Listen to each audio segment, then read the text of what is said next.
Cocoa kids tool. प्यारे बच्चों, कभी कभी खेल खेल में कुछ ऐसा हो जाता है कि जो बाद में हमारे लिए मुसीबत बन जाता है। आज की हमारी कहानी खेल खेल में हुई एक ऐसी ही गलती की कहानी है। ढोलकपुर गांव में एक प्यारी बच्ची अपने परिवार के साथ रहती थी।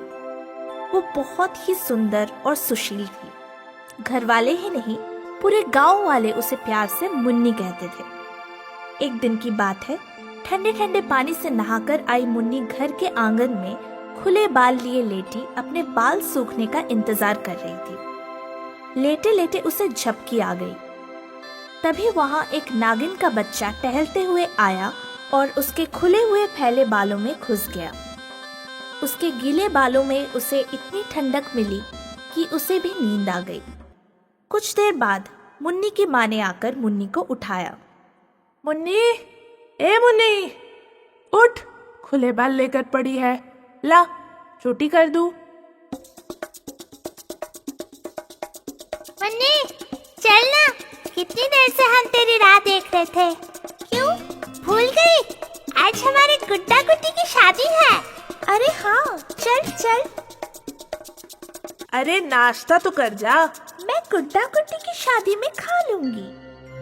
उसके बाद मुन्नी अपनी सहेली और एक दो और दोस्तों के साथ गुड्डा गुड्डी की शादी का खेल खेलने लगी। खेल खेलते हुए शादी में 7 फेरों की बात आते ही वो अपनी गुड्डी को उठाकर 7 फेरे लेने लगी। उसके साथ साथ उसके बालों में बंधे सांप के बच्चे के भी 7 फेरे हो गए। चलो, गुड्डा गुड्डी का विवाह संपन्न हुआ।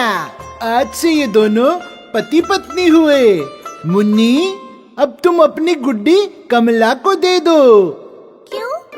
अरे क्योंकि शादी हो गई है। अब शादी के बाद लड़की अपना घर छोड़कर पति के घर जाती है। आज से पति ही उसका सब कुछ है। ऐसा क्यों? पति ही सब कुछ है, मैं क्यों नहीं? मुझे तो इतना ही पता है, बाकी बातें जाकर अपनी माँ से पूछो। मुन्नी जब घर पहुंची तो उसके पूछने पर माँ ने उसे बताया, पति क्या होता है? पति वो होता है जिसके साथ हम 7 फेरे लेते हैं। 7 फेरे लेने के बाद पत्नी का पूरी तरह ख्याल रखना, उसे जरा भी नुकसान न पहुंचने देना पति की जिम्मेदारी होती है। मुन्नी के बालों में बंधे नाग के बच्चे ने ये बात सुनी। नाग के बच्चे ने भी अपनी नागिन माँ से जाकर यही बात पूछी, तो नागिन माँ ने भी वही बताया जो मुन्नी की माँ ने बताया था। तब नाग के बच्चे के दिमाग में ये बात बैठ गई। मैंने भी मुन्नी के साथ 7 फेरे लिए थे, तब तो मुन्नी मेरी पत्नी हो गई। आज से उसका ख्याल रखना, उसे जरा भी नुकसान ना होने देना मेरा फर्ज है। और उस दिन से वो हर वक्त मुन्नी के आगे पीछे घूमता रहता। मुन्नी जहाँ भी जाती वो उसके पीछे पीछे पहुँच जाता, और अगर कोई उसे नुकसान पहुँचाने की कोशिश करता। क्या मुन्नी, दिखा, मेरे बाग के आम बीन कर भाग रही है। नहीं, ये मेरे बाग के आम है। झूठ बोल रही है। नहीं, ये सच कह रही है। ये इसी के बैग के आम है। चुप रह, तुझे जाना है तो जा। मुन्नी को तो तभी जाने दूंगा जब ये मुझे आधे आम देकर जाएगी। नहीं, मैं नहीं दूंगी। अरे दे, कैसे नहीं देगी?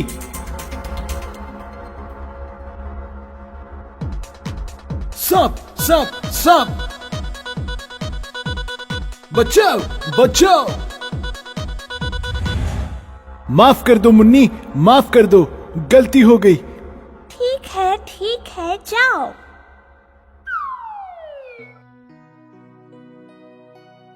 अरे देखा तूने, इस सांप ने कैसे तेरी रक्षा की? तेरा दोस्त है क्या? मेरा दोस्त कैसे हो सकता है?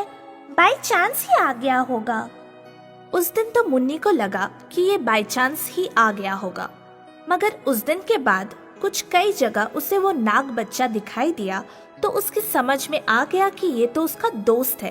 हर जगह उसके पीछे पीछे पहुंच जाता है। ये बात उसने कमला को भी बताई। कमला ने उसे कहा, किसी और को ना बताए वरना कोई भी इस बात का फायदा उठाकर उसे पकड़ सकता है। पर उन दोनों बच्चियों की समझ में ये नहीं आया था कि आखिर ये मुन्नी के आगे पीछे क्यों घूमता रहता है। नाग बच्चा जब जब उनके ये सवाल सुनता, फुफकार कर कहना चाहता कि वो उसके आगे पीछे क्यों घूमता है, क्योंकि वो उसका पति है। मगर ना मुन्नी की समझ में कुछ आता, ना नाग बच्चा उन्हें समझा पाता। खैर, ये बात उनके बचपने में तो छिपी रह गई, मगर मुसीबत तब हुई जब मुन्नी ने जवानी में कदम रखा और एक दिन उसकी शादी के लिए कुछ लोग उसे देखने आए। वाह, लड़की तो बहुत सुंदर है, हमें ये रिश्ता मंजूर है। शर्मा क्यों रही हो? अब तो हमेशा के लिए तुम्हें मेरे घर आ जाना है। अब ये बात चारों तरफ फैल जाती है कि मुन्नी के पीछे कोई नाग लगा है। बचपन में उससे आम छीनने वाला टपोरी लड़का, उसकी सहेली कमला और फिर शादी के दिन देखने आए लड़के का परिवार, खुद मुन्नी का परिवार भी इस बात का साक्षी हो जाता है कि नाग ने उनमें से किसी को भी कुछ नहीं किया, सिर्फ लड़के की फैमिली के पीछे भागा और उन्हें गांव की सरहद के बाहर तक खदेड़ के आया। अगर ऐसा ही रहा तो मुन्नी की कभी शादी नहीं होगी। उसके बाद भी जब कई बार उन्हें मुन्नी के पीछे नाग के होने का एहसास हुआ, तो मुन्नी के माँ बाप ने नाग से छुटकारा पाने के लिए एक सपेरे को बुलाया।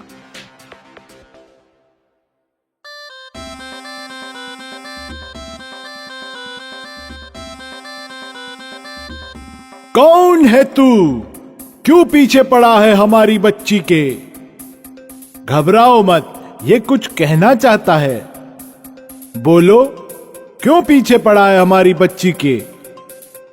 पति? तू किसका पति है? कैसे? ये शादी नहीं, बच्चों का खेल था। तू जबरदस्ती 7 फेरे ले लेगा तो ये शादी नहीं कहलाएगी। चुपचाप चला जा यहां से। तू ऐसे नहीं छोड़ेगा हमारी बच्ची को।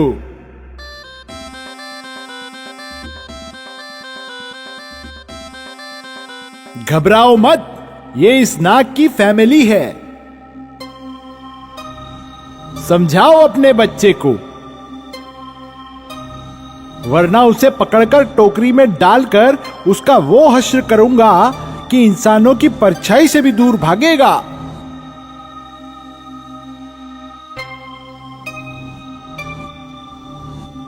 Bye bye. अब आप अपनी मुन्नी की शादी कहीं भी करवा सकते हैं। अब ये नाग इसके पीछे कभी नहीं आएगा। और इस तरह जरा सी गलती से अपने आप को एक लड़की का पति मान बैठा नाग उसका पीछा छोड़कर चला जाता है। मुन्नी की शादी हो जाती है, वो भी सुखी जीवन जीने लगती है। वो आज भी अपने बच्चों को यही कहानी सुनाती है कि इंसान को हर पल हर जगह चौकन्ना रहना चाहिए। पता नहीं जाने अनजाने कब क्या गलती हो जाए जो आगे चलकर हमारे लिए मुसीबत बन जाए।